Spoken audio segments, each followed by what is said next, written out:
Welcome to special analysis. నేను రమా Mandava.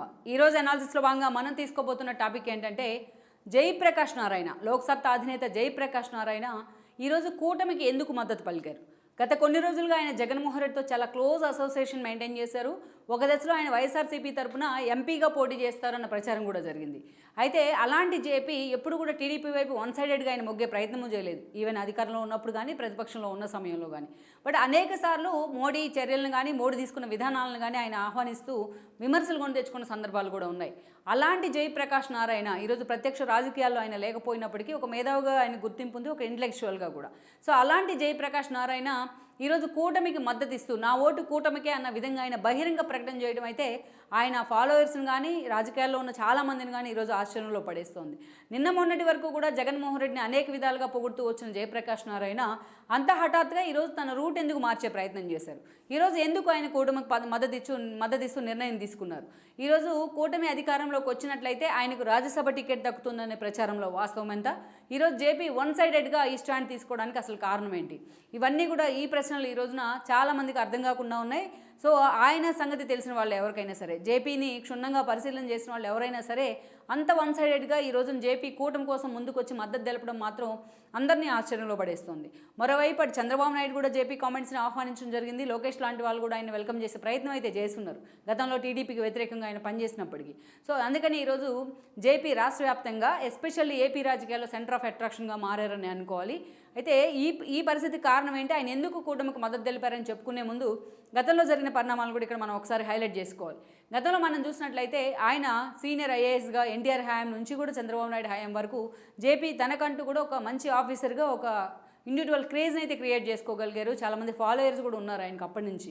So ఆ తర్వాత తను ఆ పదవి నుంచి బయటకు వచ్చున్నారు, రాజకీయాల్లో పూర్తి స్థాయిలో ఎంట్రీ ఇవ్వాలనే నిర్ణయం తీసుకున్నారు. ఈ క్రమంలోనే లోక్సత్తాను ఒక సమస్యల వేదికగా స్టార్ట్ చేయడం జరిగింది. ఫస్ట్ అది కేవలం సమస్యలను మాత్రమే ఫోకస్ చేస్తూ వచ్చేది. కామన్ మ్యాన్కి ఎక్కడ సమస్యలు ఉన్నా లోక్సత్తా ఒక వేదిక అవుతూ ఉండేది వాటిని నిర్మించడంలో. ఆయా పార్టీలతో అసోసియేట్ అయ్యి లీగల్ ఇష్యూస్ దగ్గర నుంచి అనేక ఇష్యూల్లో వాటికి సొల్యూషన్ చూపిస్తూ ఉండేది. సో అలా లోక్సత్తా అనేది ఒక సామాజిక సమస్యల వేదికగానే స్టార్ట్ అయింది స్టార్టింగ్లో. ఆ తర్వాత కొన్ని రోజులకు ఆయన ఎస్పెషల్లీ అంటే 2009 ఎన్నికల సమయంలో, అంటే ఆ రోజు ఒకవైపు కాంగ్రెస్ అధికారంలో ఉంది, ప్రజారాజ్యం పార్టీ అప్పుడే కొత్తగా పుట్టుకొని వచ్చింది చిరంజీవి రూపంలో. అలాంటి సమయంలో లోక్సత్తాను కూడా తన ప్రజావేదికగా ఉన్న తన పార్టీని, ప్రజల సమస్యల వేదికగా ఉన్న తన పార్టీని ఆయన రాజకీయ పార్టీగా రూపాంతరం చెందించే ప్రయత్నం చేస్తున్నారు జేపీ. అప్పటి నుంచి ఆయన ఆ పార్టీ అధినేతగా కూడా ఉన్నారు. ఇక ఆ ఎన్నికల్లో 2009 ఎన్నికల్లో రాష్ట్ర వ్యాప్తంగా పలు చోట్ల, అప్పుడు ఉమ్మడి రాష్ట్రం ఉండేది, ఉమ్మడి ఆంధ్రప్రదేశ్, పలు చోట్ల జయప్రకాష్ నారాయణకు సంబంధించిన అభ్యర్థులు, ఆ పార్టీకి సంబంధించిన అభ్యర్థులు పోటీ చేస్తున్నారు. ఆయన కూకట్పల్లి నుంచి పోటీ చేయడం జరిగింది ఆ రోజున. యాక్చువల్గా కూకట్పల్లి సీట్ అనేది టీడీపీకి ఒక కంచుకోట లాంటి ఏరియా, అది ఒక హార్డ్ కోర్ సీట్ కూడా.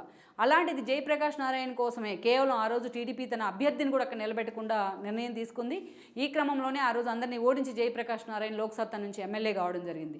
ఆయన పార్టీకి చెందిన అభ్యర్థులు చాలా చోట్ల పోటీ చేసినా బట్ ఆయన ఒక్కడు మాత్రమే గెలవగలిగారు కూకట్పల్లి నుంచి. ఆ పరిణామాల తర్వాత ఆయన 5 ఏళ్ళు అసెంబ్లీలో కొనసాగారు. అయితే వైఎస్ మరణం తర్వాత అనూహ్యంగా తెర మీదకి వచ్చిన తెలంగాణ ఉద్యమం కావచ్చు, సమైక్యాంధ్ర ఉద్యమాల క్రమంలో జేపీ అనేక సార్లు ఆయన తెలంగాణవాదుల విమర్శలకు కూడా కారణమయ్యారు. తాను అసెంబ్లీలో ఏదైతే కిరణ్ కుమార్ రెడ్డి సర్కార్ మీద అవిశ్వాసం పెట్టిన సమయంలో తాను తటస్థంగా ఉంటానంటూ కూడా ఆయన తీసుకున్న నిర్ణయం కూడా ఆయన మీద దాడి జరగడానికి కూడా కారణమైంది ఆ రోజున. అలా అయితే ఎట్ ద సేమ్ టైం తాను ఎమ్మెల్యేగా ఉన్నా, పార్టీ వైపు నుంచి ప్రతినిధిగా ఉన్నా అనేక సార్లు సమస్యల మీద గలం వినిపిస్తూ ఆయన మాట్లాడిన సందర్భాలు అయితే ఉన్నాయి. ఈవెన్ ఇప్పుడు ఈడీ కేసులో అరెస్ట్ అయిన ఢిల్లీ ఏదైతే సీఎం కేజ్రీవాల్ ఎవరైతే ఉన్నారో ఆ అధినేత, ఆయన కూడా ఒకప్పుడు జేపీకి శిష్యుడిగా పేరుంది. అలా తనకంటూ అటు హెల్త్ ఇష్యూస్ కావచ్చు, అదే బడ్జెట్ స్పెషల్గా హెల్త్ అండ్ ఎడ్యుకేషన్ బడ్జెట్స్ విషయంలో కావచ్చు, వాటి మీద ఎలా ఫోకస్ పెట్టాలనే అంశాల్లో చాలా చోట్ల అంతర్జాతీయ వేదికల మీద కూడా జేపీ లాంటి వాళ్ళు ఆయన ప్రజెంటేషన్ ఇచ్చిన సందర్భాలు ఉన్నాయి. తనకంటూ ఒక ఓన్ ఐడెంటిటీ అయితే క్రియేట్ చేసుకున్నారు. బట్ 2014 ఎన్నికల్లోనైతే కూడా ఆయన రాష్ట్ర విభజన తర్వాత జరిగిన ఎన్నికల్లో కూడా ఆయన ఓడిపోవడం జరిగింది. అప్పటి నుంచి లోక్సత్తా పూర్తిగా కనుమరుగయ్యే ప్రయత్నం అయితే జరిగింది. బట్ జేపీ మాత్రం పూర్తి స్థాయిలో పొలిటికల్గా కూడా ఏ పార్టీతో అటాచ్ లేకుండా డిటాచ్ అయిపోయి ఉన్నారు. అయితే ఇక అప్పుడప్పుడు కూడా ఎస్పెషల్లీ 2014 నుంచి 2019 దాకా ఎక్కడా జేపీ పలు ఇష్యూల మీద మాట్లాడిన సందర్భాల్లో టీడీపీకి మద్దతు ఇచ్చిన సందర్భాలు అయితే ఎక్కడా లేవని అనుకోవాలి. బట్ మోడీ విధానాలని చాలాసార్లు ఆయన వెల్కమ్ చేస్తూ కూడా విమర్శలు కొని తెచ్చుకున్న సందర్భాలు అయితే ఉన్నాయి. అయితే 2019 ఎన్నికల్లో వైఎస్ఆర్సీపీ అధికారంలోకి వచ్చిన తర్వాత జగన్మోహన్ రెడ్డి విధానాలను 2-3 సార్లు జేపీ పొగుడుతూ కూడా ప్రత్యర్థులు విమర్శలకు అయితే కారణమయ్యారు. సో ఇక అదే సమయంలో ఇటీవల ఆయన జగన్మోహన్ రెడ్డిని కలుసున్నారు విజయవాడలో. అప్పుడే ఆయన విజయవాడ ఎంపీగా పోటీ చేయబోతున్నారనే ప్రచారం జరిగింది. ఎందుకంటే అప్పుడు కేసీఆర్ నాని టీడీపీలో ఉన్నారు, 2 సార్లు ఎంపీగా గెలుచున్నారు. అలాంటి నానికి చెక్ పెట్టాలంటే అదే సామాజిక వర్గానికి చెందిన మరో నేత కావాలని కూడా జగన్మోహన్ రెడ్డి సెట్ చేస్తూ ఉన్నారు గత రెండు టర్మ్లుగా. ఈ క్రమంలోనే జేపీ లాంటి వాళ్ళను విజయవాడ వైసీపీ ఎంపీగా బరిలో దించుతారనే ప్రచారం జరిగిన. బట్ జేపీ మాత్రం ఆ అంశం మీద అయితే ఫోకస్ పెట్టలేదని అనుకోవాలి. ఆయన కేవలం ఇష్యూ బేస్డ్గానే జగన్మోహన్ రెడ్డి నేను పొగిడాను అంటూ కూడా ఆయన మాట్లాడటం కూడా జరిగింది. ఇక ఆ తర్వాత అంతే హఠాత్తుగా జేపీ ఈ రోజున ఎప్పుడైతే కూటమి BJP and then TDP and then ఈరోజు జనసేన ఈ 3 పార్టీలు కలిసి కూటమిగా రేపటి ఎన్నికలను ఫేస్ చేయాలని నిర్ణయం తీసుకున్నాయో, మోడీ ఎప్పుడైతే వచ్చి చిలుకూరుపేట వేదిక ఒక సభను ఇనిషియేట్ చేసే ప్రయత్నం చేశారు. ఈ పరిణామాల తర్వాత జయప్రకాష్ నారాయణ ఈరోజు తన ఓటు కూటమికే అంటూ కూడా ఆయన మద్దతు ఇచ్చే ప్రయత్నం చేశారు. ఈ ఒక్క మాటతోనే జేపీని అటు టీడీపీ జనసేన లాంటి పార్టీలు ఓన్ చేసుకుంటూ ఉంటే ఇటు వైఎస్ఆర్సీపీ ఆయన చాలా సీరియస్గా టార్గెట్ చేసే ప్రయత్నం అయితే చేస్తుంది. అయితే ఇదే క్రమంలో రేపు టీడీపీ జనసేన అధికారంలోకి వచ్చినట్లయితే రాష్ట్రంలో జేపీకి ఏదో ఒక పార్టీ నుంచి ఆ 2 పార్టీలు లేకపోతే ఏదైతే బీజేపీ నుంచే ఒక రాజ్యసభ టికెట్ అయితే ఆఫర్ జరిగిందన్న ప్రచారం జరుగుతోంది.